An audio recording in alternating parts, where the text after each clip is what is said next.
Okay, this is day 67, part 3. Last version I did about this guy named Abu and about this 123 Genesee in Paterson, New Jersey. This is the same place where the Saipov trucker guy lives, 123 Genesee. It's the same guy who's carting all the uranium all around. The 123 agreement is the agreement to ship uranium to every country in the world. So is this the Saipov truckers? Is this the epicenter of the Saipov truckers, the 123 Genesee? We really don't know at this point, but I published a whole bunch of addresses and so forth relating to that 123 address, and you can check all that out, in 132 for that matter.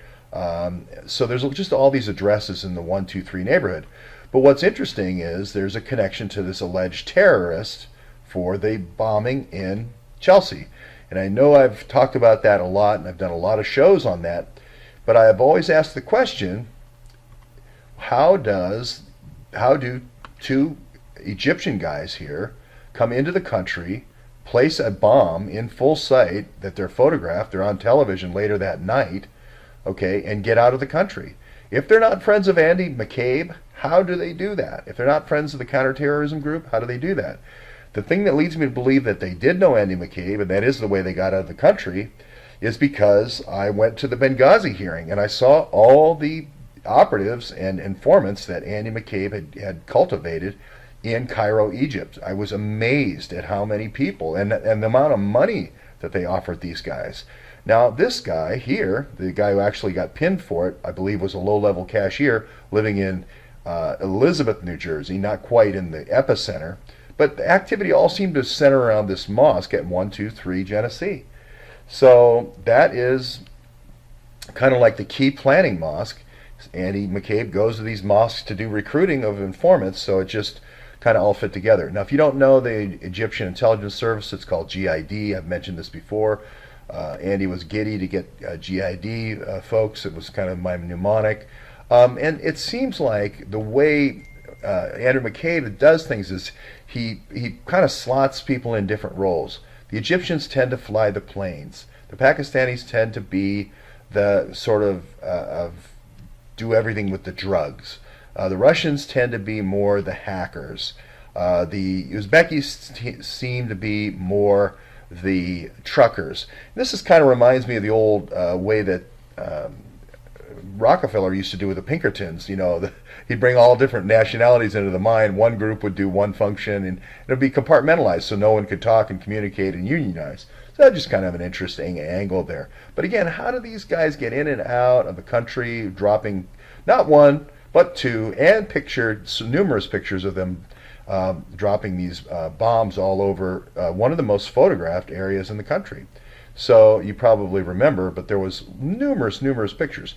Now, Jason at Crowdsource the Truth today over there did a great job by going to that one of the locations that Braverman had in his name, and I had speculated before that it may be a safe house for people coming in and out of the country, and here he is following up on that. 5C? Yeah, do you know these guys? Have you seen these guys? How long have you worked here? 20 years. You never saw either of these two guys? Nope. They don't live in 5C? Nope. Thank you, sir. You're welcome. Happy holidays. Same to you. And what he was talking about there was Eric Braverman and Neil Brown. But you notice all these NYPD cars. The thing he made 6 months ago, there was all these NYPD.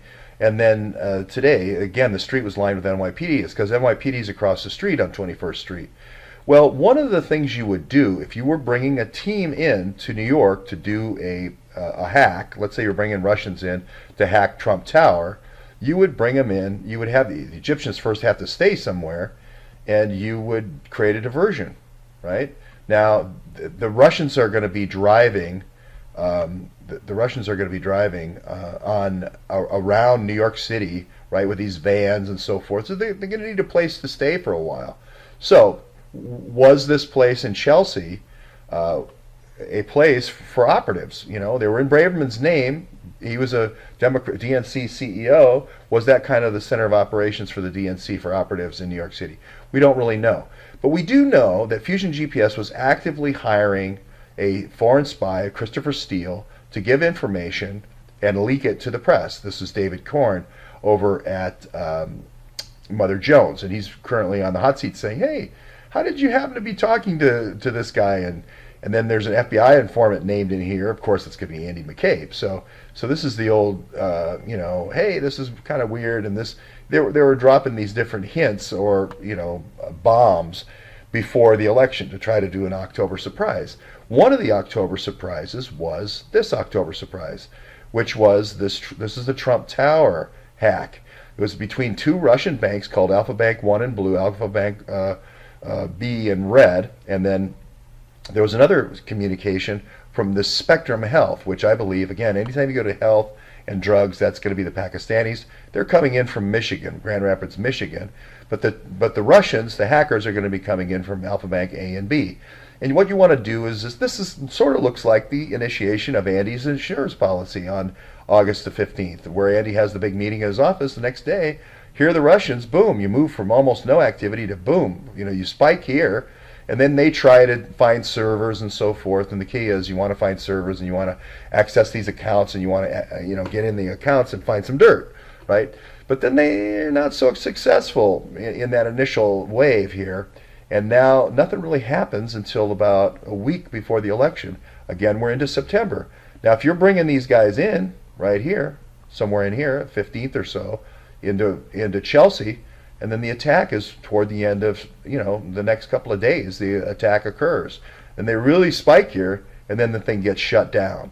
I think they do actually compromise this server. They try to make it look really bad in terms of generating a lot of activity. They were already talking back and forth, but these are just kind of chatter back and forth. Hey, who are you? I'm not who you think I am. Hey, who are you? Kind of DNS lookups. Then it spikes here. They leak that to the press. Nothing happens. And then they really try the big bang here at the end. Doesn't work. Is this Glenn Simpson? Are these Russian operatives that came in to do this? Are these Russian operatives living over here where Jason was today? I don't know, but it kind of all fits. How do these guys get in and out?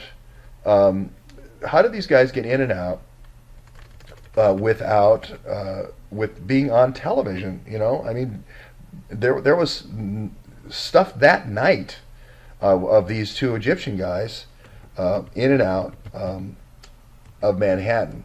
So I just find it difficult to believe that they could have gotten in and out without help from Andy McCabe.